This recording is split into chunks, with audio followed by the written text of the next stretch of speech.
Kwasi here, and I'm back in my favorite classroom, and today I want to talk to you about rich people versus poor people and the real deep mindsets that separate the two and why the rich get richer and why the poor keep getting poorer. And this video might trigger a lot of you, but the truth can be ugly. So pay attention to this and come into this with an educational mindset to actually learn so you can change your destiny.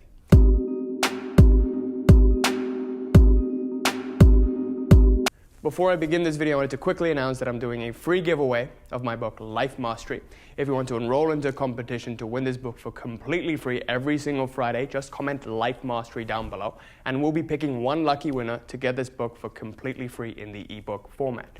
And also, I'm super excited to announce that spots have opened up for the free one-to-one consult for the Reality Mastery program. If you're interested, just wait till the end of the video for the announcement on that. And with that, let's get started with this video. So in this video, I'm going to talk to you about the scarcity and the abundance mindset and really, what are the core qualities that separate out the rich people from the poor and really the biggest quality that differentiates both. So before we even get to this video, first of all, I want to tell you that all of this comes from the mirror principle. This is the true principle that actually explains why the rich keep getting richer and why the poor keep getting poorer. Essentially, wealth begins up here. Wealth is really a mindset, okay? Being rich and being poor, it's just all up here. And your internal world starts to get reflected into your external world. People start to think that, whatever's outside is the ultimate truth. It's not. It is just one world. That's the external world. That's what is known as the reflection, right? And what's in here is what's known as the image. The reflection will not smile before the actual image does, right? So you got to become wealthy within here first for it to reflect out into the external world. People say that, it's all about action, it's all about doing, it's all about what you do and what you have. That's not it. It's all about who you are. Anything that you achieve in your life, it's all a result of who you become. Not what you do, not what you focus on having, but rather who you become within. That starts to get reflected. This is why principles of identity shifting, I emphasize so much on that, why the Reality Mastery program is based around that. Anything that creates tangible results is always created in that which is immaterial first. It always starts off in this space, in the mind space. It always starts off as an idea. Then you put it down into paper, you make it a blueprint, and then you execute on it. Right? So that's really how it works. That's always how it starts. If it's not even up here, the idea, the intention won't ever even come up. So forget about achieving the goal. You don't even know what the goal is.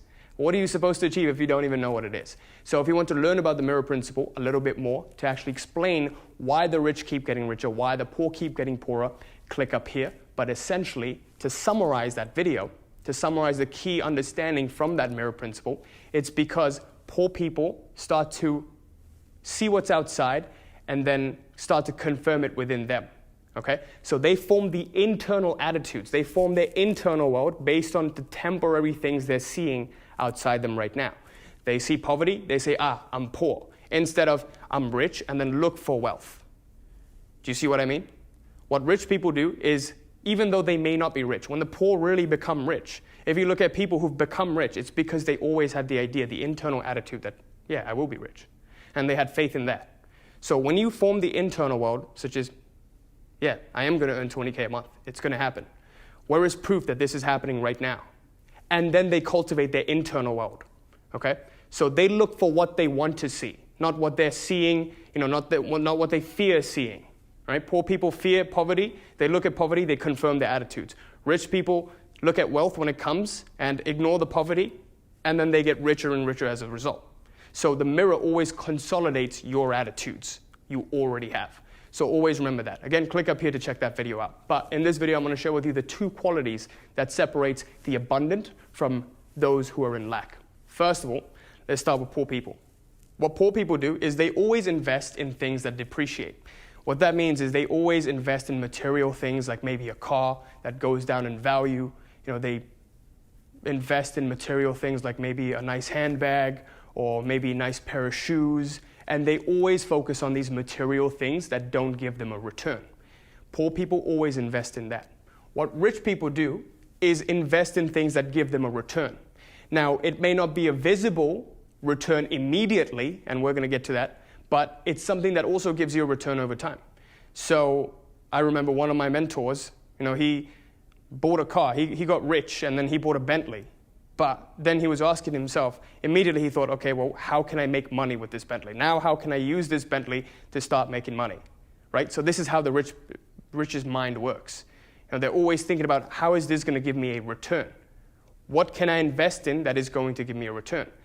Rich people use their earned income to generate passive income, all right? So they invest in real estate, whether it be in stocks and bonds, but they don't use their earned income to just deplete it. They use it to generate more and more revenue, more and more income. So they always invest in things that give them a return, whether it be in their personal development, in buying books, in investing in the most lucrative asset that you do have, which is yourself, in knowledge, or in other things such as Bitcoin, real estate, but always things that actually do give a return, all right? What poor people do is invest in things that don't provide them a return, that just deplete their financial status. The second thing poor people do is they're always wired for instant gratification. I want you to really think about this. If you look at your life right now, where are you wired for instant gratification? Poor people, they always expect a result now. That's why you'll see a lot of poor people just hope to win the lottery, right? This is a poor's mindset. They always want to win the lottery. But guess what? Anyone who's ever won the lottery, who's won it big, has always lost it. Most people who do win the lottery aren't able to keep that money. So remember that it's not about how much money you make, it's about how much money you get to keep. The reason why poor people aren't able to keep that money when they do win it is because it's an identity problem. If within yourself, your internal world is cultivated in such a way that you are poor, nothing's ever going to stick. You're going to keep falling back into your neutral level, at your identity, what you've established for yourself. Unless and until you fix the problem from the core, this will never change. You will keep attracting the same kind of relationships into your life. You will keep attracting the same kind of financial situations in your life. You're going to make money, but then somehow, bills are going to come up where you lose your money. If within yourself, you never become worthy and deserving of the wealth, you're never going to be able to keep it around. I want you to remember that. This is absolutely key, all right? So, poor people always are wired for instant gratification. They want it now, Nowadays, this modern world is wiring us for more and more instant gratification with Amazon delivery, with instant notifications. With a click of a button, you send an email without having to send letters. But what rich people do is they're wired for delayed gratification. They're used to that. They know that good things take time to come, and they have the patience to wait around for it. Their attitude, their faith doesn't change because it takes a little bit longer. Poor people don't see immediate results. They're like, fuck, this doesn't work. I'm trying all of these things and they're not working, and then they just give up. Rich people, on the other hand, they play the long game, right? So if you look at even when I first started doing the Reality Mastery program, when we would do the sales calls and see if people are right fit to work, if I didn't get an instant sale, I'd be disappointed, I'd be depressed, like, oh shit, I didn't make a sale, I didn't make this much money this month. But then I got reminded by my mentors that, look, this is a long-term game. This is you making something, you building something. The returns are going to compound. Poor people don't understand that. They want to see it now or never, right? So just because it's not a right time now, a person doesn't join your program now, doesn't mean it will be a right time later. So they don't take it personally. Rich people don't take it personally. They know that it is going to compound over time. This is delayed gratification.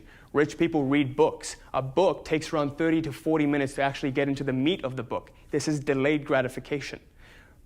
Poor people want to watch TV and get that instant high. They want to eat that junk food, get that instant high. Do drugs, do anything that's compulsive, get that instant high. Rich people, they discipline themselves. They do activities like meditation, go to the gym, put themselves in pain so that they can get this gratification over time when they see the actual physical results. So the real mindset shift that rich people have over poor people is that they get comfortable in the pain, okay? They get comfortable in discomfort. They get comfort in the uncertainty. Poor people are unable to do this. This is absolutely key. If you want to become rich, you got to get to a point where you're expanding your comfort zone every single day and you're getting comfortable in the discomfort. You're getting comfortable in the uncertainty. Because guess what? It's never going to be 100% certain that you get something. Any investment that you make, there's always going to be a risk of loss. And the third thing is that poor people, what they do is they trade their time for money. I really want you to think about this, right? So back when I used to work a job, I was depressed because I saw that, well, I'm hitting a cap because there's only so much time I can give. And if I'm getting paid $20 an hour, then that's what my cap is. I can only work so many hours in the week. So if I work 80 hours a week, then that's $1,600, right? That's not nearly enough. So what really happens if I want to make $2,000 a week, $4,000 a week, $5,000 a week? It's not about trading time for money, okay? Poor people are stuck in the paradigm of, okay, I got to give my time in order to get money. Rich people get other people results for money, right? This is why you see rich people start businesses to actually solve a problem. Rich people solve problems to get money. They solve important problems for lots of people. They don't trade time for money. They're focused on solving problems. It might take you a minute to solve a problem, or it might take you an hour, right? If you look at dentists, they do a 5-minute dental work and then they get money from it. They get lots of money from it. Why? Because they're solving a painful problem for someone. A dental procedure may take 5 minutes, but the dentist can easily charge you $2,000 to $5,000 for that 5 minutes. So they're not really trading time for money, okay? What they're doing is solving a problem for you. And in return for that, you're paying for the problem to be solved. As soon as you can get into the mindset of, okay, what problem am I solving? And how much am I making from that? How painful is this problem? What's it worth for me to solve this problem? Once you get into this mindset, you get into the rich people's world, right? You start thinking like a rich person. Once you stop getting out of the mindset of, okay, no, I gotta work this many hours and I gotta earn a job, get a job that pays $50 an hour, and then only then will I earn this kind of money. You gotta get out of that mindset. You gotta get into the mindset of, okay, well, the only way to make money is to solve a problem. What problem am I even solving for my employer? The problem that I'm solving for my employer, is that worth the money that I'm making? Really think about that. Am I getting compensated accordingly to the problem, the level of problem I'm solving? If not, then you got to find a bigger problem to solve, or you got to move on from that, right? You got to start your own business. You got to see what problem you can solve, how you can help people, how you can give value to people. That's how the rich people think. Next, what poor people focus on is on win-lose scenarios, right? So this is why poor people focus on winning the lottery. They're always thinking about, okay, how can I win so I can change my situation? That's the lowest paradigm of all, the having paradigm. They're always focused on, okay, what can I have? What can I have to get me out of this poverty? What quick thing can I do to get me out of this poverty? They don't think about sustainable long-term results. They think about the quick $5,000 they can manifest right now, right? Or what's the quick lottery win that I can manifest right now? They're not thinking about how to sustainably generate that income in their lives. They're not okay with being uncomfortable and uncertain now so that they can get results later, right? So what rich people do instead is they always focus on win-win situations. They see that, okay, if I solve this problem for this customer, I'm solving a problem for a customer and I'm getting compensated accordingly.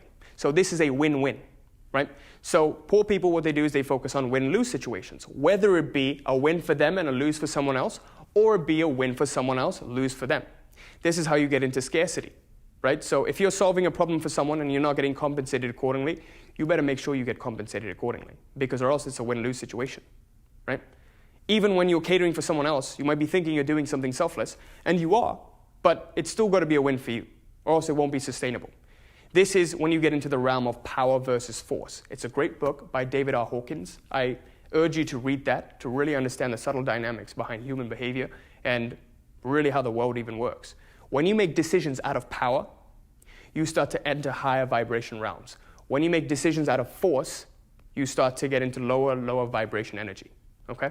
So power is sustainable, force will always die out. So whenever you make any decision in your life, the only way to know that you're making a right decision is if it's rooted within principles of power, if it's a win-win, not a win-lose, okay? It doesn't matter if it's a lose for you or a lose for someone else. If it's a win-lose, it's not going to be beneficial for anyone. Next on the list is poor people are destroyed by temporary defeat. And this is absolutely important. This goes back to what I talked about before. When people don't see, because poor people are wired for instant gratification, when they don't see a result, they get discouraged, okay? So they can't fare being, losing, and then eventually winning.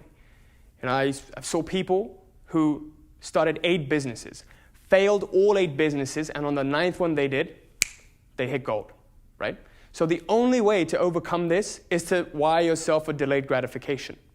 The only way to overcome that is to really get into the mindset of it doesn't matter what happens now. I'm eventually going to get to my goal. Having complete faith in yourself that it is going to happen. Unless and until you can get into that sort of definiteness within yourself, you'll never get to the goals you want, right? You'll always be met with temporary defeat, temporary challenges and trials from the world, and you will always give in. You'll never ever get to that level of success you want to get to because you're the one that's given up. The universe is testing you, but you're failing these tests, right? You're not able to keep your faith and ground yourself within these tests, and you're getting blown away by them. So this is why poor people are never able to attain success. What rich people do is they aren't fazed by temporary defeat. They don't give a shit about temporary defeat. They look at it, they're like, learning experience. Cool, fail. They're okay with failing. They're okay with temporary defeat because they know that the battle is theirs, right? I want you to get into a mindset where you embrace failure. A lot of people, they get concerned with, what's the right decision to make here? What right decision do I make there? What's the best decision to make? Fuck that. Forget the decision you make. Any decision you make will eventually lead you to your ultimate goal because you're going to coordinate your way through it, right? It doesn't matter if you make a wrong decision right now. Eventually, you're going to get to the right decision if you have faith in yourself. Remember that a weak plan executed with a definiteness of purpose is more powerful than a strong plan executed by a indefiniteness of purpose, right? So I'm going to repeat that one more time. A weak plan executed with definiteness of purpose is much more powerful than a strong plan executed with an indefiniteness of purpose. It doesn't matter what plan you have. If you're definite within yourself and you have so much clarity on what it is you want in your life, you jump right into failure, you get through it, you use that as a stepping stone to success. Nobody ever arrived at success without first going through failure. Study the lives of people who are really successful. You will always see that they went through failure. It looks really easy for them because they make it look easy because of the level they are at now. Even when you get to success yourself, you're going to look back at your past and be like, wow, I went through a lot of fucking defeat. I went through a lot of failure to get to this point. That's the only way to learn. You've got to overcome the trials and tribulations, right? And the final thing is that poor people have shiny object syndrome. They have a lack of focus, right? So they're always jumping into all different things and they're going an inch in a million different directions rather than a million inches in one direction. If you look at rich people, they have a one-pointed laser-sharp focus, right? It's because they're so clear on their intention. They're so clear on their purpose, they stick with one thing until it actually makes it. This is what focus is. Following one course until you're successful. That's what focus stands for, right? If you follow one course and stick to it, even if it fails, you just stick to it until you do get successful. Learn to change course, but stick to one plan. Stick to one goal, right? You will know for sure when a plan isn't working, but people give up too prematurely. And they buy all of this fancy stuff and, people, what they focus on is building a fancy website and investing money in employees before they even have a business going. People who start, especially in the consulting business, coaching business, coaches want to immediately start on Facebook ads without organically getting clients. And they don't even have a proof. People want to start building a course before they've even worked one-to-one with people. They want to escape the actual pain of working with people, of really learning what makes their products work or not. And because they do that, they try to take the shortcut. Guess what? There is no shortcut. The shortest way, the shortest path is to go through the pain and not escape it. Whenever you try to escape the pain, it's going to come back and haunt you. This is a form of resistance, right? So you always got to be focused on one course. You got to make it through that one course instead of trying to take the short way, right? Rich people know this. They know that you got to be one-pointed in your focus, laser sharp, and not jump around between different things. Because now, your attention, it's getting more entropy, right? You get into more psychic entropy. You want to get to psychic dysentropy, where you are in flow state and you focus on one task until you actually achieve success with that. So with that, I conclude this video, and I sincerely hope this helped. Now, when I talk about rich people and poor people, I'm not just talking in terms of money. Remember that. I'm talking in terms of your mindset, right? If your mindset is rich, it doesn't matter what area of your life you are tackling, whether it be health and fitness, whether it be your relationships, whether it be your finances, whether it be spirituality. If you abide by these principles and if you really understand them, success is going to be yours, okay? So after years and years of learning all this stuff, studying the lives of people, successful people, and even studying the lives of people who have failed, these are the things that have come very, very distinct to me. Just to recap, the biggest principle, the biggest reason why poor people don't get successful is the mirror principle, right? They see poverty, and then they use that to confirm their own internal suspicions. And then they stay in that.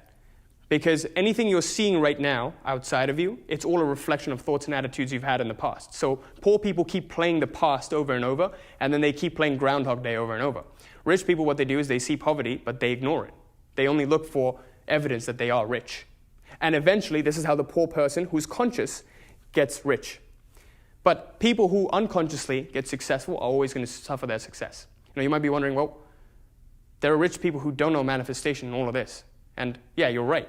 But they see their wealth and they get richer and richer because they see the wealth right now and then they confirm the internal attitude of, oh, I'm rich. And that's why they get richer and richer. This is why the rich get richer and the poor get poorer. So just to recap all of this, poor people invest in things that depreciate. Rich people invest in things that give them a return. Poor people are wired for instant gratification. Rich people are wired for delayed gratification. Poor people trade time for money. Rich people charge money for problems they solve. Poor people are focused on win-lose scenarios. Rich people are focused on win-win scenarios. Poor people are destroyed by temporary defeat. Rich people, they don't care about temporary defeat. They know the battle is theirs. They use temporary defeat as a stepping stone to success. Poor people have shiny object syndrome. They go in a million different directions at once. Rich people go in one direction and focus on it completely until they're successful. With that, I conclude this video. I sincerely hope that this was valuable to you, and I hope you'll implement some of this in your life. And please let me know. Leave me a comment, let me know what you thought of this and how you're going to apply it into your life. I'd love to know what you guys think. This was a different kind of video, but I would love to know what you think, so just leave me a comment. If you're new to the channel, make sure you like, comment, subscribe, hit that little bell there so you're notified of any new video that I put out. And also, I'm super excited to announce that the free one-to-one consult for the Reality Mastery program is open. And in this consult, what we're going to be doing is determining whether or not you're a right fit for the program, if I'm a right fit to help you get to the point you want to get to. Now, the Reality Mastery program is literally based on things that have gotten me systematic success in every single area of my life. And I saw that in my personal life, it didn't matter what I did, it didn't matter what I wanted, it mattered who I became. When I became the attractive version, I met my dream partner. When I became the entrepreneur version of myself, the successful, businessman version of myself, I attracted the money that I wanted. I had my, income goals. When I became the fit version of myself, I overcame my, skinniness and genetic skinniness that I thought I was genetically meant to be skinny and gained the kind of muscle that I wanted and crushed it at the gym. When I became the studious version of myself, the 4.0 GPA version of Quasi, I attracted the kind of grades that I wanted in school. All of these areas in my life were systematically achievable or as a result of who I became, not what I did. So I want you to remember that. This is what we do in the Reality Mastery program. So if you're interested, make sure you click on the link below to sign up for a free one-to-one consult to see how we can help you get to that level in your life. And also make sure you join the Facebook group. It's completely free. Just click on the link below. It's a great community of like-minded people asking great questions, growing together as a unit. Would love to have you there. So make sure you click on the link and I'll see you there. Till next time. Peace.